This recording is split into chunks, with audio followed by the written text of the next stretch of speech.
హరి ఓం. శ్రీ గురుభ్యో నమః. శ్రీ రమణ సద్గురుదేవాయ నమః.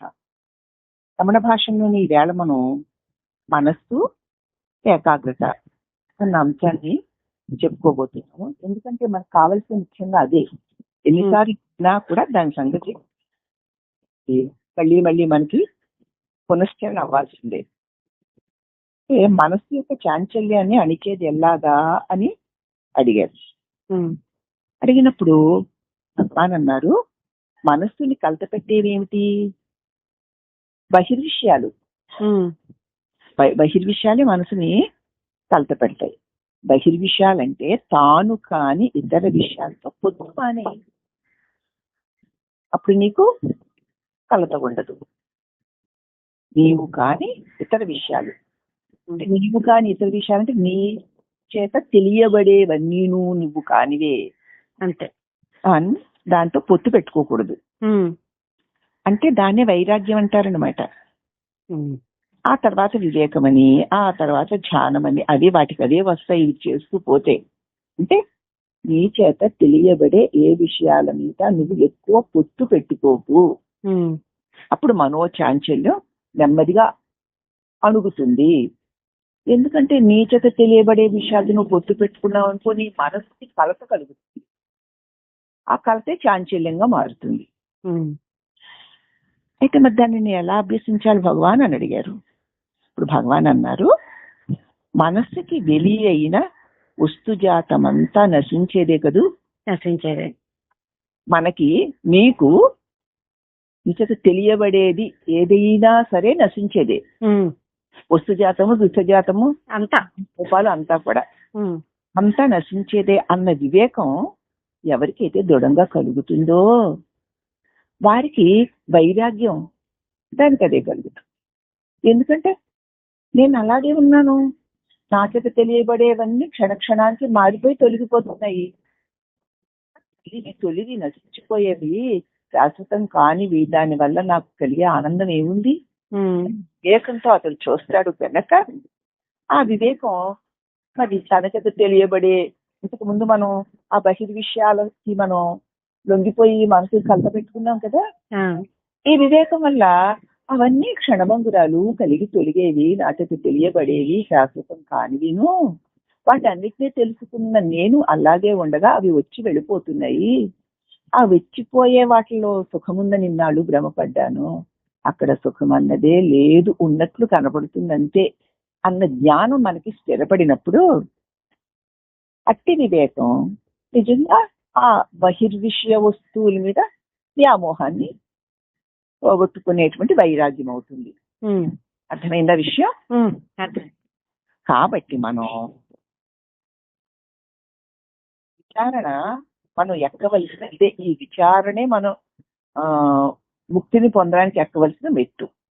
మొట్టమొదటి ఈ విచారణ ఉండాలి. ఏది నిత్యం, ఏదనిత్యం. నేను నా మనసు చాంచల్యంగా ఉంది, చంచలంగా ఉన్నటువంటి మనసు వల్ల కలతలు ఏర్పడతాయి, దానివల్ల అశాంతి కలుగుతోంది. ఈ చంచలంగా ఉండే మనస్సుని మనం ఎప్పుడు చంచలత్వం లేకుండా ఉంటుంది అన్నప్పుడు ఎప్పుడు ఉంటుంది? బహిర్విషయాలతో నువ్వు పొత్తు పెట్టుకోకు. నీ చేత తెలియబడే దేనితో నువ్వు పొత్తు పెట్టుకున్నా అవి శాశ్వతాలు కావు గనక దానివల్ల నీకు కలత ఏర్పడుతుంది. నువ్వు అలాగే ఉన్నావు, అది వచ్చి పెట్టిపోతున్నాయి, వాడితే ఇక నేను పొత్తు ఎందుకు పెట్టుకోవడం? అదే వివేకం కలగడం చేత నీ చేత తెలియబడే బహిర్విషయాలకి వైరాగ్యం తన సహజంగా కలుగుతుంది. ఈ వైరాగ్యం వల్ల మనోచాంచల్యం నెమ్మదిగా ఇంతకుముందు విషయాల మీద పుట్టుకేది కదా, మరి తగ్గడం మొదలు పెడుతుంది. కాబట్టి మనకి తెలుసుకోవాల్సిన మొదటి ఇటువంటి విచారణ సహజమైపోవాలి. ఏదో చెప్పినప్పుడు కాసేపు విన్నప్పుడు కాదు, ప్రత్యక్షంగా చూసుకుంటూ పోవాలి. అది సహజం అయిపోయినప్పుడు అంటే ఏమిటి? బహిర్విషయాలు మీద మనకి వ్యామోహం ఎందుకు అంటే ధనము, కీర్తి, సంతోషం, విలాసాలు, ఇదే కదా మనం కోరేది. వాటిలు మనకి అసహ్యం అయిపోతాయి. అంటే పట్టించుకోవాల్సిన, అసలు వాటి కోసం తాపత్రయపడవలసిన, కష్టపడవలసిన అవసరమే లేదు. తీరు కష్టపడి సంపాదించుకున్న పిడికిటిలో పట్టుకున్న నీటిలాగా జారిపోతుంది. ఎంతో కష్టపడి నువ్వు వర్షం వస్తున్నప్పుడు దోశలు పెట్టి నీళ్లు పట్టుకున్నావమ్మా, మంచి నీళ్లు అని, కానీ 2 క్షణాల్లో అవి కారిపోతున్నాయి కదా. అవుతున్నాయి. ఇదిగో నీ చేత తెలియబడే బహిర్విషయాల నుంచి వచ్చేటువంటి సుఖ సౌఖ్యాలు, ఆనందాలు, భోగాలు, భాగ్యాలన్నీ కూడా హాస్యాస్పదాలు అవి. కాబట్టి వీటి కోసం ఎంత కష్టపడి ఇంత వానలో నిలబడి ఈ దోసుడి నీళ్లు దాచుకుందామని పట్టుకుంటే అవి కారిపోయాయి.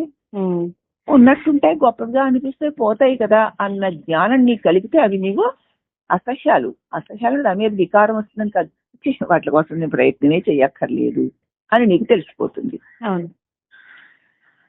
అప్పుడు నేనన్న తలంపుని నువ్వు విమర్శించగలుగుతావు. ఇది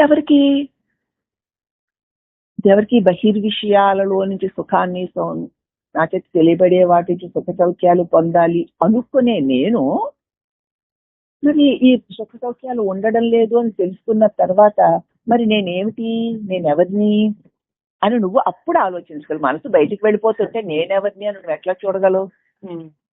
అప్పుడు నీకు వీలవుతుంది. అంటే వాటిని వదిలేసావు కాబట్టి, అవి విలువలేని మీరు తెలిసేసుకున్నావు కాబట్టి పోతుంది. మరి ఆ తలుపు యొక్క మూలం, ఈ నేను అన్న తలంపు యొక్క మూలం హృదయం. అదే పరమ గమ్యం. హృదయము చిత్తము ఉండడానికి ఆధారమైన స్థానము, దాన్ని హృదయము అంటారు. దేనిలో ఉంది? నీలోనే సమస్తానికి ఆధారమైన స్థానము ఉంది. దానిలో నుంచే ఇవన్నీ కలుగుతున్నాయి. ఎక్కడి నుంచో ఆకాశంలోంచి కలగడం లేదు, ఎవరో మనకి ఇవ్వడం లేదు, నీలో నుంచే వచ్చేస్తున్నాయి ఈ తలంపులు. వీటిలో విలువలు ఏంటంటే ఎక్కడి నుంచి వస్తాయి? నీలో నుంచి వస్తున్నాయి. దానికి ఆ వచ్చే చోటు హృదయము అంటారు, మూలం, పరమ గమ్యం అదే. ఇది విచారణ ద్వారా నీ హృదయమే లో నుంచి ఈ సమస్తము తలంపుల రూపంలో వెలువడి ప్రపంచాన్ని మనకు దృశ్యంగా చూస్తున్నాం మనం. ఈ దృశ్యం అంతా ఎవరి చేత చూడబడుతోందో, ఆ చూసేవాడు లేకపోతే చూడబడేది లేనే లేవు అసలు అని వివేకంతో ఈ విచారణ మార్గంలో వెళ్ళేటువంటి ముముక్షువులు ఓహో అన్నిటికీ నేనే మూలం తలంపదే, అది అభివ్యక్తమై దానిలో విత్తనంలో వృక్షం ఉన్నట్లు ఈ నానా రకాలతో కూడినటువంటి దృశ్యమాన జగత్తు నా ఇష్టాలకు అనుగుణంగా నా నుంచే బయలువెడలి, నా చేతనే చూడబడి, నా చేతనే పొందాలన్న కాంక్ష కలిగి అది ఉన్నట్లు కనపడుతుంది. నువ్వు లేకపోతే ఏమీ లేవు కదమ్మా. లేవు. మరి నేనెవరు అని నిలిచి చూస్తే అప్పుడు మోక్షకి ఈ నేనన్నది చిన్న తలంపే స్పష్టమవుతుంది. తలంపు లేని స్థితిలో అతడు మాటి మాటికి స్థిరంగా ఉండడానికి అవకాశం కలుగుతుంది. ఇది విచారణ మార్గం.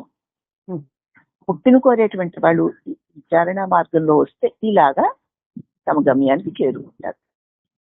అయితే ముముక్షు అన్నవాడు ఈ విచారణ మార్గానికి అతని స్వభావం నప్పడం లేదనుకో అంతగా. అప్పుడు ఈ ముముక్షు స్వభావం విచార మార్గానికి అభిముఖం అవడం లేదు, అంతర్ముఖం అవడం లేదు, వెళ్ళినా నిలబడడం లేదు. అలా అవ్వనప్పుడు అతడు ఈశ్వరునో గురువునో కదా, మానవత్వం మంచి గుణాన్నో ధర్మాన్నో నియమాన్నో ఆఖరికి ఒక సౌందర్య తత్వాన్నో ఏదో ఒక ఆశయం పట్ల భక్తిని అనురాగాన్ని పెంచుకోవాలి. ఈశ్వరుడి మీదో రాముడి మీదో కృష్ణుడి మీదో లేకపోతే ఆ గురువు మీదో లేకపోతే మంచి మానవతా దృష్టితో అందరి మీద ప్రేమ భావంతో దయా దాక్షిణ్యాలతో ఉండడమో లేకపోతే ధర్మాలు నీతులు నియమాలతో నడవడమో ఆఖరికి సౌందర్య ఉపాసన చేయడమో ఇలాగ ఏదో ఒకదానిని నీ ఆశయంగా పెట్టుకోవాలి.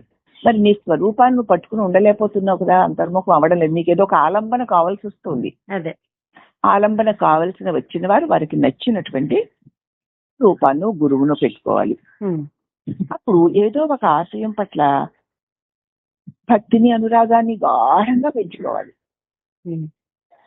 అంతా పరమేశ్వరుడే, అంతా పరమేశ్వరుడే, ఉన్నదే ఆయన తప్ప రెండోది లేదు, ఏది ఉన్నా నా ప్రియాతి ప్రేమైన నా దైవమే, నా ఈశ్వరుడే, లేకపోతే నా గురువు అయిన రమణుడే, సర్వేశ్వరానందుడే, ఆదర్శక్తి ఏదీ లేదు, అంతా ఆయనే, స్వామి నువ్వే నువ్వే నువ్వే నువ్వేని నీకు ఎనలేని అనురాగాన్ని, ప్రేమని, భక్తిని నువ్వు దాని మీద పెట్టుకోవాలి. అట్టి భక్తి అనుక్షణము వాడిని ముచ్చెత్తేయాలి. ఇక్కడ చూసినా ఏది చూసినా పరమాత్మ, నువ్వు లేకపోతే ఆకు చదవగలరా, పువ్వు పుయ్యగలరా, పక్షి తీయగలరా, అంతెందుకు నేను ఈ కదలగలనా, మెదలగలనా, నేను అనగలనా, నువ్వు లేని చోటు లేదు కదా ఈశ్వర అని ఆ భావన బాగా పెరిగేసరికి భక్తి నీలో నుంచి ఆయన మీద ముంచెత్తి పడేయాలి నిన్ను. అలా నీకు అది భక్తి అలాగ ముంచెత్తి పోయినప్పుడు నీకు ఇతర ఆసక్తులన్నీ తగ్గిపోతాయి, బలం లేని అయిపోతాయి. అంటే ఏమిటనమాట, వైరాగ్యం కలుగుతుంది. మళ్ళీ వైరాగ్యమే అది విచారణ మార్గంలో వివేకం వల్ల కలిగిన వైరాగ్యం. భక్తి మార్గంలో నేను కాదు, నాది కాదు, విశ్వమంతా ఈశ్వరుడే అన్న అర్పణ భావం వల్ల కలిగిన వైరాగ్యం. నీలో అసంగము అంటే బాహ్య విషయాలు సాంగత్యం లేకపోవడం అనే వైరాగ్యం బాగా ప్రబలిపోతుంది. ధ్యేయం అంటే ప్రీతి. నువ్వు ఏది నీ ధ్యేయము, నీ లక్ష్యము, నీ దైవము, నీ సర్వము అనుకుంటున్నావో దాన్ని ప్రీతి తిరిగిపోతూ ఉండగానే ఇక ఆ ప్రీతి ఇతర విషయాలకి ఏ మాత్రము చోటు ఇవ్వకుండా ప్రీతే అన్నిటి మీద కమ్మేస్తుంది. పరమాత్మ మీద ప్రీతే అన్నిటినీ కమ్మేస్తుంది. ఇప్పుడు మనకి పరమాత్మ మరుగున పడిపోయాడు, విషయాలు దాన్ని కమ్మేసాయి. ఇప్పుడు పరమాత్మ విషయాలను తొలగించేస్తున్నాడు, ఆయన నిండిపోయాడు. అప్పుడు ఇతర విషయాలకి ఏ తావు ఉండదు.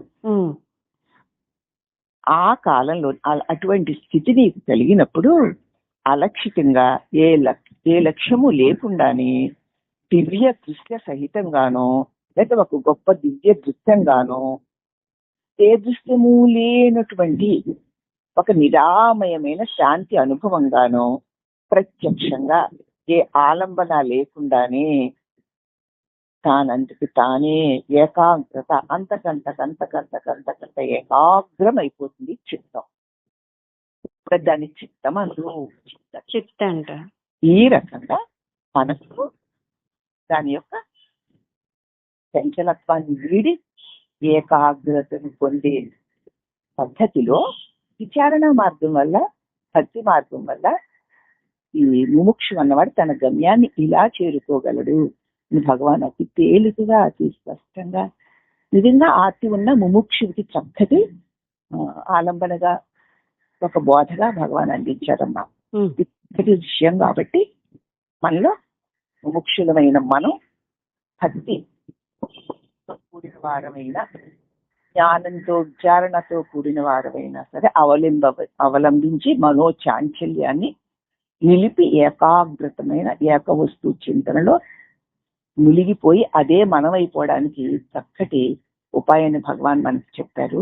దాన్ని మనం అందరితోటి పంచుకుంటున్నాం. అందరూ ఏకాగ్ర చిత్తంతో దీన్ని మళ్ళీ మళ్ళీ మననం చేస్తే సాధ్యమైనంత త్వరలో మానవ జన్మ పరమగమ్యాన్ని అందుకోగలుగుతామని భగవాన్ యొక్క దివ్య ఆశిస్తుంటా ఈ రోజు ఇది ఈశ్వరుడు మనకు అందించాడు. సరేనమ్మా? అలాగే.